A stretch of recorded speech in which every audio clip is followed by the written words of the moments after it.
अस्सलाम वालेकुम। तो क्या हाल चाल हैं। तो प्रीवियस लेक्चर में हमने डिस्कस किया था फिज़िकल प्रॉपर्टीज़ ऑफ बोरक्स को। आज का जो हमारा टॉपिक है वो है जी chemical properties of borax. Lecture start करने से पहले वही बातें हैं जो मैं हमेशा आपसे कहता हूँ कि जल्दी से रजिस्टर और पेंसिल निकालिए, एक एक पॉइंट को लिखना शुरू कर दें, क्योंकि बुक का यहाँ पे एक एक पॉइंट डिस्कस होगा। और दूसरी बात ये कि जो हमारे पास फिज़िकल प्रॉपर्टीज़ ऑफ बोरक्स है इसके 5 पॉइंट हैं, और अगर हम 5 के 5 पॉइंट इस एक लेक्चर में डिस्कस करें तो मे बी के 1 घंटे से ज़्यादा लेक्चर जो है वो बन जाए। तो इतना लेंथी लेक्चर जो है वो आप लोगों के लिए सुनना थोड़ा सा डिफ़िकल्ट हो जाएगा। बट कुछ बच्चे ऐसे भी हैं जो कॉन्सेप्चुअल स्टडी करते हैं, वो तो लेक्चर ले लेंगे, लेकिन थोड़े से डल बच्चे जो इंपॉर्टेंट चीज़ें देखते हैं और लेक्चर को स्किप कर देते हैं, उनके लिए भी, और जो कॉन्सेप्ट लेना चाहते हैं उनके लिए भी, दोनों के लिए, दोनों का फ़ायदा देखते हुए मैंने एक डिसीजन लिया है कि अगर कोई टॉपिक लेंथी हुआ करेगा तो मैं उनको पोर्शन में डिवाइड करूंगा और हाफ पोर्शन करके उसको अपलोड किया करूंगा। तो चलिए स्टार्ट करते हैं अपना केमिकल प्रॉपर्टीज़ ऑफ बोरक्स को। ठीक है जी। तो chemical properties of borax, chemical properties of borax. ठीक है जी। तो केमिकल प्रॉपर्टीज ऑफ बोरक्स को याद करने के लिए हमने एक फॉर्मूला बनाया है। अगर आप वो फॉर्मूला जो है वो माइंड में रख लेंगे तो उसके आपको पॉइंट्स याद हो जाएंगे। तो वो फॉर्मूला हमारे पास क्या है जी? फॉर्मूला है जी HER²B। अब इसका मतलब क्या है? अब ये हमारे पास 5 पॉइंट है, इनको हमने याद कैसे करना है? फर्स्ट 1 पॉइंट हमारे पास है जी हाइड्रोलाइसिस ऑफ बोरक्स। ठीक है जी। मीन H का मतलब क्या है? Hydrolysis of borax. Second E का मतलब क्या है जी? Effects of heat on borax. Borax के ऊपर हीट का क्या इफेक्ट है? थर्ड 1 हमारे पास क्या है जी? R का मतलब क्या है? रिएक्शन ऑफ बोरक्स किसके साथ? एसिड के साथ। फोर्थ 1 भी क्या है हमारे पास? रिएक्शन। लेकिन ये रिएक्शन किसके साथ है? ये रिएक्शन है ऑफ बोरक्स विद किसके साथ जी? Of borax with ammonium chloride. ठीक है। तो यहां पे भी आप विद लिख लो, विद एसिड। अब लास्ट 1 जो B है हमारे पास, ये मोस्ट इंपॉर्टेंट है। ठीक है। यहां पे हमने डिस्कस क्या करना है? Borax bead test and its chemistry नहीं केमिस्ट्री। ठीक है जी। तो ये 5 पॉइंट हैं जो कि केमिकल प्रॉपर्टीज ऑफ बोरक्स के अंदर हमने डिस्कस करने हैं। तो इन 5 पॉइंट को डिस्कस करने के लिए बहुत ज़्यादा टाइम लगेगा, बात याद रखना है। ठीक है जी। लेकिन हम यहाँ पे पोर्शन वाइज थोड़ा सा हम इसको पढ़ेंगे। ठीक है जी। तो चलिए इससे पहले हमारा जो फर्स्ट वाला पॉइंट है उसको थोड़ा सा डिस्कस कर लेते हैं। वो है जी हाइड्रोलाइसिस। ठीक है जी। Point number 1, hydrolysis. अब हाइड्रोलाइसिस ऑफ बोरक्स जो है, मीन हाइड्रोलाइसिस का मतलब क्या है? हाइड्रोलाइसिस का मतलब है, हाइड्रो का मतलब होता है वाटर, लाइसिस का मतलब होता है ब्रेक डाउन। मीन वाटर के अंदर अगर हम कोई सब्सटेंस ऐड करते हैं तो वो वाटर क्या करता है? उसको उसके आयंस में तोड़ देता है, ब्रेक डाउन कर देता है। तो हम ये कह सकते हैं अ सब्सटेंस या a reaction of substance, a reaction of substance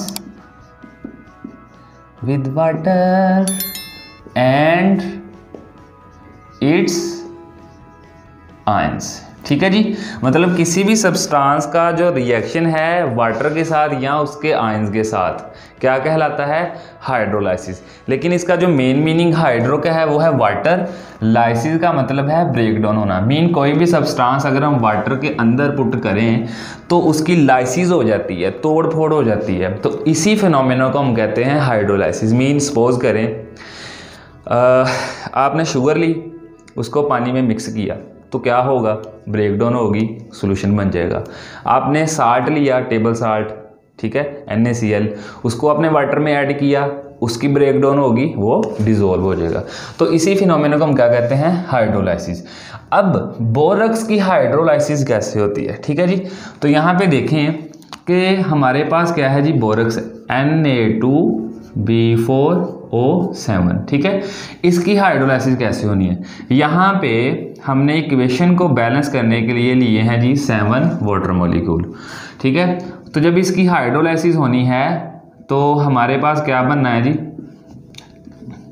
2NaOH and 4H3BO3, ठीक हो गया जी। अब ये हमारे पास क्या है जी, बोरक्स, ये क्या है, वाटर, ये क्या है हमारे पास, स्ट्रॉन्ग अल्कली। अल्कली को हम क्या कह देते हैं, बेस भी कहते हैं, ठीक है। ये बात आपने याद रखनी है। और ये क्या है, एक वीक एसिड। तो यहाँ पे very very important short question आ जाता है कि why the aqueous solution of borax is alkaline in nature, ठीक है। शॉर्ट क्वेश्चन क्या है, मैं यहाँ पे लिख देता हूँ short question, very very important, note कर लें। Y the aqueous solution of borax is alkaline in nature, ठीक है। मीन जब हम बोरक्स को वाटर के अंदर मिक्स करते हैं तो उसका जो सॉल्यूशन बनता है वो नेचुरली क्या होता है, बेसिक होता है। क्यों होता है, अब हम यहाँ पे लिख लेंगे, ठीक है। तो आंसर क्या होगा जी, व्हेन बोरक्स इज एडिड और dissolve in water it shows hydrolysis, ठीक है जी। मतलब जब हम इसको ऐड करते हैं तो ये क्या शो करता है, हाइड्रोलाइसिस शो करता है। Due to hydrolysis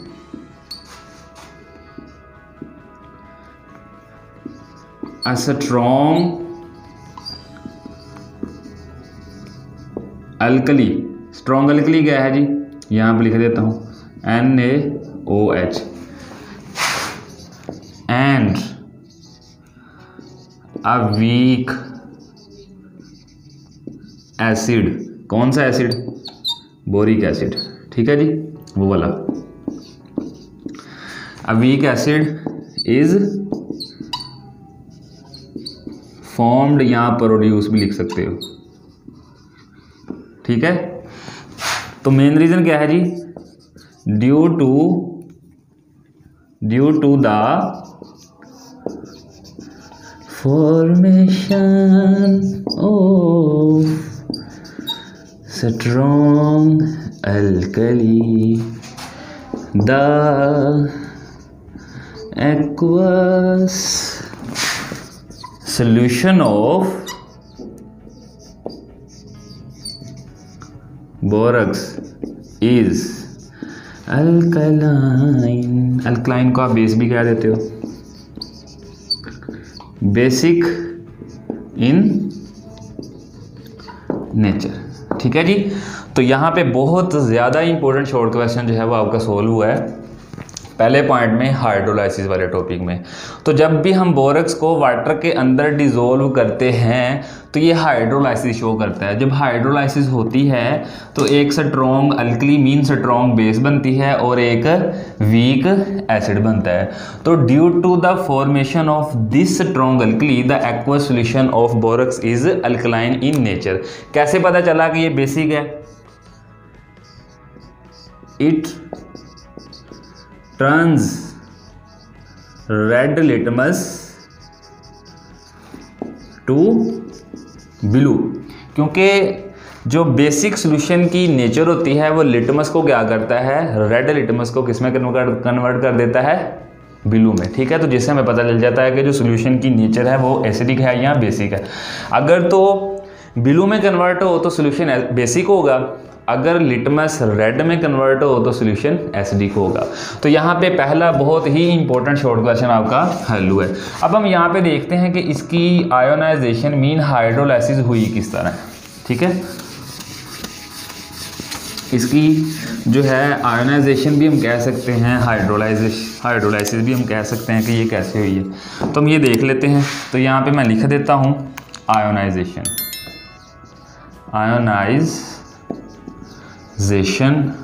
of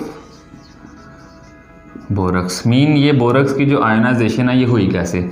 suppose करें हमने बोरक्स लिया, सपोज क्या करना है, हमने लिया हुआ है। ठीक है, इसको हमने क्या किया जी, इसकी हाइड्रोलाइज करवानी है। तो ये क्या होगा, सोडियम आयन में टूटेगा और बोरेट आयन में टूटेगा। ठीक है, सोडियम आयन बनेगा इससे और एक बोरेट आयन बनेगा। तो हम कह सकते हैं जी जब बोरक्स आयोनाइज होता है तो ये एक सोडियम आयन बनाता है और एक बोरेट आयन बनाता है। तो यहाँ पे हम ये भी कह सकते हैं on ionization borax formed sodium ions and borate ions. यहाँ पे थ्योरी जो है वो मैं शो करवा दूंगा आपको। ठीक है, फिर बोरेट आयंस क्या करता है, बोरेट आयन क्या करता है, फर्दर हाइड्रोलाइज होता है किसके साथ, वाटर के साथ। तो क्या बना देता है, बोरिक एसिड। ठीक है जी, और फ्री हाइड्रोक्सल आयंस। ठीक है जी, और क्या बना देता है, फ्री हाइड्रोक्सल आयन बना देता है। ठीक है, तो हम कह सकते हैं borate ions further hydrolyze to form boric acid and hydroxyl free ions. ठीक है, फिर क्या होगा, hydroxyl ions and sodium ions combine to form a strong alkali. ठीक है, तो यहाँ पे क्या होगा जी, sodium ions and hydroxyl ions मिलते हैं, क्या बनता है जी, एक बहुत ज़्यादा स्ट्रॉन्ग बेस बनती है। ठीक है जी, तो ये है ताकतवर बेस, इसी का ही काम है, इसी ने सॉल्यूशन को बेसिक बनाया हुआ है, इसी का ही कसूर है। ठीक है जी, तो ये था हमारे पास आयोनाइजेशन तक। तो नेक्स्ट हमारा सेकंड पॉइंट जो है वो हम डिस्कस करेंगे effect of heat on borax. चलो आ जाओ फिर कर दें स्टार्ट अगला पॉइंट। तो नेक्स्ट पॉइंट हमारे पास है जी effect of heat on borax. ठीक है जी, ये था हमारा फर्स्ट पॉइंट जो कि हमने डिटेल में पढ़ लिया है जी।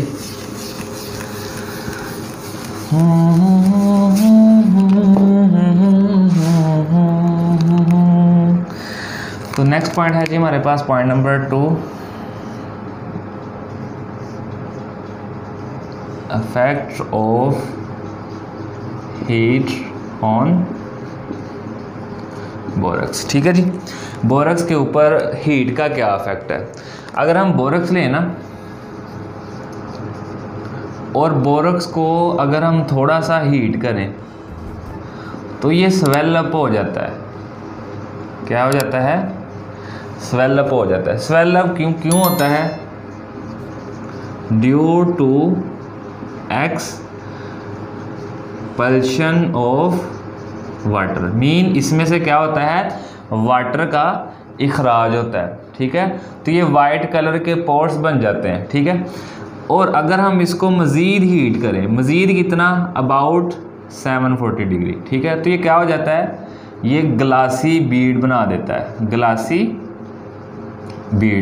बीड्स एक्चुअल में है क्या, ये क्लियर ट्रांसपेरेंट ग्लास है, clear transparent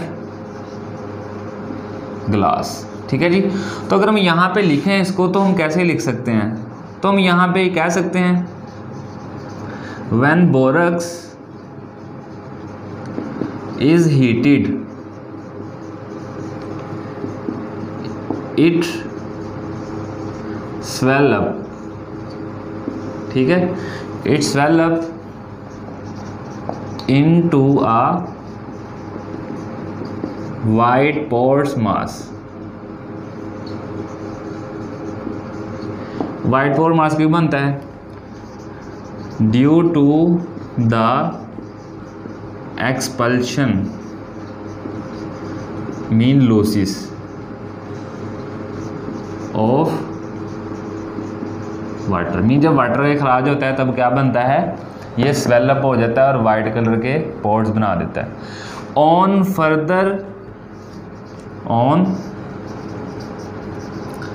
further heating it melts into a clear transparent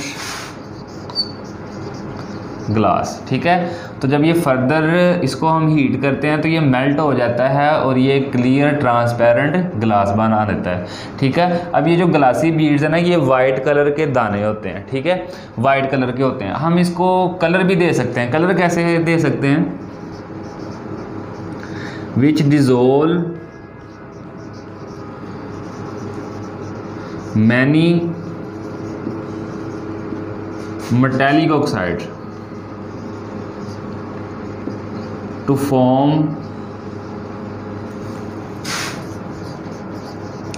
color beads।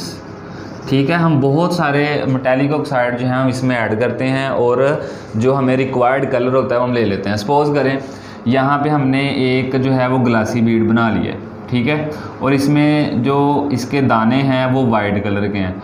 अगर लेट सपोज कि मैं कॉपर ऑक्साइड इसमें ऐड करता हूँ। ठीक है, कॉपर का कलर हमें पता है ब्लू होता है। तो जब ये कॉपर ऑक्साइड इसमें डिज़ोल्व हो जाता है तो ये जो कलर हैं और ये जो दाने हैं या ये जो ग्लासी बीड्स हैं ये किस कलर के हो जाएंगे? ये ब्लू कलर के हो जाएंगे इस तरह। ठीक है जी, ये इस तरह जो है ये ब्लू कलर के हो जाएंगे। इसी तरह हम अगर कोई और मेटल का ऑक्साइड ऐड करेंगे तो इसका कलर और चेंज हो जाएगा। कोई और मेटालिक ऑक्साइड इसमें ऐड करेंगे तो जो मेटल का कलर होगा वो ही ग्लासी बीड्स का कलर हो जाएगा। तो इसलिए हम बहुत सारे इसमें मेटालिक ऑक्साइड ऐड कर सकते हैं और इनको कलर बीड्स बना सकते हैं। तो एक्चुअल में ये रिएक्शन हुआ कैसे, अब हम वो देख लेते हैं। लेट्स सपोज कि हमारे पास क्या है जी, ये हमारे पास एक बोरक्स है। बोरक्स को हमने क्या किया, हमारे पास ये जो बोरक्स है ना ये डेकाहाइड्रेटेड बोरक्स है। मीन इसके साथ कितने वाटर मॉलिक्यूल हैं? 10 वाटर मॉलिक्यूल हैं। इनको हमने क्या किया जी, हीट किया। जब हम हीट करेंगे तो वाटर की एक्सपल्शन होगी, वाटर यहाँ से लूज़ होगा। तो हमारे पास क्या आ जाएगा जी, Na2B4O7। ये हमारे पास क्या हो गया, स्वेल अप हो गया। क्या हो गया जी, स्वेल अप हो गया। ठीक है, और ये एक एनहाइड्रियस बन गया है। ठीक है, उसके बाद अगर हम इसे मज़ीद हीट करें अबाउट 740 डिग्री, ठीक है, तो ये क्या बना देगा, सोडियम मेटाबोरेट बना देगा और बोरिक एनहाइड्राइड बना देगा। ये क्या बनाएगा, सोडियम मेटाबोरेट एंड यहाँ पे ये क्या है, बोरिक एनहाइड्राइड। ठीक है, बोरिक एनहाइड्राइड एक्चुअल में ग्लासी बीड्स हैं, जो वाइट कलर के दाने बने हैं वो एक्चुअल में ये वाले ग्लासी बीड्स हैं। तो इस तरह यहाँ से सवाल आ सकता है कि how clear transparent glass is formed from borax. ठीक है, how sodium metaborate is formed. ठीक है, तो इस तरह के सवाल यहाँ पे आ सकते हैं जो कि डीपली हैं ECAT MCAT में आएंगे। ठीक है, तो यहाँ पे जो है वो आप इस कंसेप्ट को याद रखें। तो नेक्स्ट पॉइंट हमारे पास क्या है जी,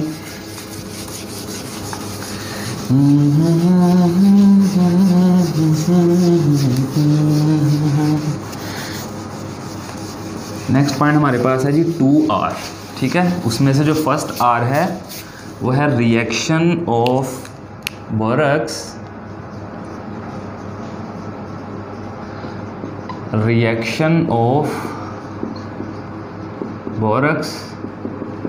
विद एसिड, ठीक है। बोरक्स जो है वो एसिड के साथ रिएक्ट कैसे करता है, तो हम यहाँ पे कह सकते हैं when borax react with acid it form salt and boric acid, ठीक है जी। तो यहाँ पे हमने क्या लिया जी, बोरक्स ले लिया, इसको रिएक्ट करवाया हमने HCl के साथ जो कि एक एसिड है, और साथ हमने थोड़ा सा वाटर भी ऐड करना है जी। तो हमारे पास क्या बनेगा 2NaCl, सोडियम कितने हैं 2, Cl कितने हैं 2, क्योंकि ये 2H का भी है और Cl का भी है, तो 2NaCl यहाँ पे बन गया, ठीक है। उसके बाद हमारे पास 4H3BO3 बोरिक एसिड बनेगा, ठीक है। तो यहाँ पे आप जो है वो हाइड्रोजन गिनने कितने हैं, 5 2 बार 10, 10 और 2 12, 4 3 बार 12, मीन हाइड्रोजन हमारे पास क्लियर है। अब हमारे पास बी कितने थे, बोरॉन कितने थे 4 थे, तो ये 4 बोरॉन हमारे पास यहाँ पे आ गए, क्योंकि ये 4 इसका भी है, इसका भी है और इसका भी है, ठीक है। उसके बाद हमारे पास ऑक्सीजन रह गया, ऑक्सीजन यहाँ पे कितने थे 5, तो 5 और 7 कितने हो गए 12, और 3 4 बार 12, ठीक है। इट मीन्स इक्वेशन हमारे पास बैलेंस है। इसी तरह हमारे पास दूसरी इक्वेशन है, अगर हम कोई और एसिड ले लें, मीन अगर हम HCl नहीं लेते, हम H2SO4 ले लेते हैं, सल्फ्यूरिक एसिड ले लेते हैं, तो 5 वाटर मालिक्यूल लाजमन आपने लेने हैं, ठीक है। मीन एसिड चेंज होगा, बाकी दोनों कंडीशन जो है वो सेम रहेगी, ठीक है। तो इसमें क्या होगा जी Na2SO4 plus same boric acid बनेगा। कैसे, Na कितने हैं 2 है, वो 2 Na यहाँ पे आ गए, SO4 कितना है वो टोटल यहाँ पे आ गए, बाकी सेम है जी 4 बोरॉन यहाँ पे आ गए, ठीक है। हाइड्रोजन कितने हैं 2 हाइड्रोजन ये है और 10 हाइड्रोजन ये है, 12 हाइड्रोजन, 4 3 बार 12 यहाँ पे क्लियर है। और इसके बाद हमारे पास ऑक्सीजन कितने हैं जी, सेम वही कंडीशन है, 7 और 5 12, और 12 के 12 यहाँ पे आ गए। तो इस तरह जो है बोरक्स जो है वो रिएक्ट करता है एसिड के साथ, साल्ट और बोरिक एसिड बनाता है। तो अगर सवाल आ जाए प्रिपेयर बोरिक एसिड, ठीक है, तो आप सिंपली क्या करोगे, और आता भी है पेपर में, ठीक है, how boric acid is formed. तो आप क्या करोगे, सिंपली बोरक्स को रिएक्ट करवा दोगे एसिड के साथ in the presence of water, तो आपके पास क्या बन जाएगा जी एक बोरिक एसिड, ठीक है। Very very important short question है, मैं यहाँ पे लिखूंगा नहीं, बस आप वैसे नोट कर लीजिए, ठीक है। तो अगला पॉइंट हमारे पास क्या है जी,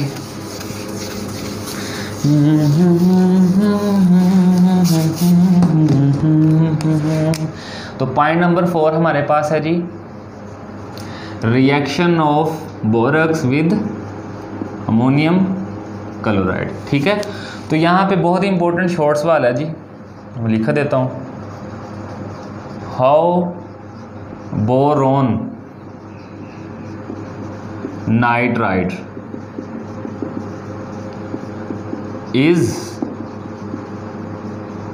फॉर्म्ड। तो किस तरह बनता है, तो आप सिंपली क्या लिखोगे,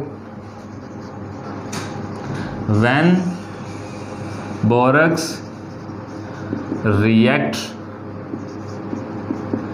with ammonium chloride it formed boron nitride, ठीक है। सिंपली आप इतना लिखोगे। तो आप ले लो जी बोरक्स को, Na2B4O7 प्लस 2 मॉलिक्यूल लेने हैं जी, किसके, अमोनियम क्लोराइड के, ठीक है।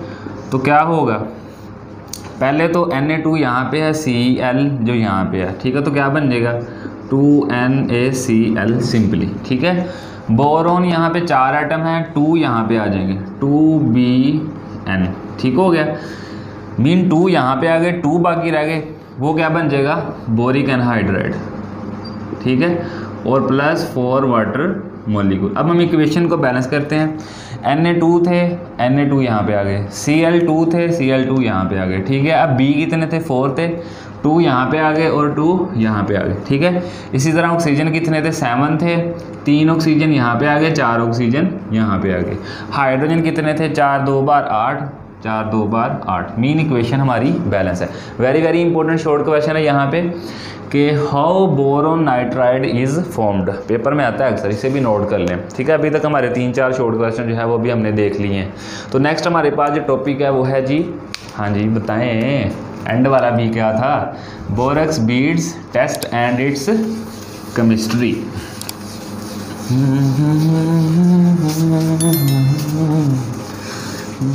Borax beads test and its chemistry हमारा लास्ट पॉइंट है, जो कि वेरी वेरी इंपॉर्टेंट है। इसको हम नेक्स्ट लेक्चर में इंशाल्लाह डिस्कस करेंगे, मीन अगले पोर्शन में, ठीक है, ताकि आपको क्लियरली जो है वो इस टॉपिक की समझ आ जाए। ये बहुत ज़्यादा इंपॉर्टेंट है और इसको हम अच्छे से एक्सप्लेन करेंगे ताकि आप बच्चों को जो है वो बहुत ज़्यादा अच्छे तरीके से समझ आए। तो मिलते हैं नेक्स्ट लेक्चर में।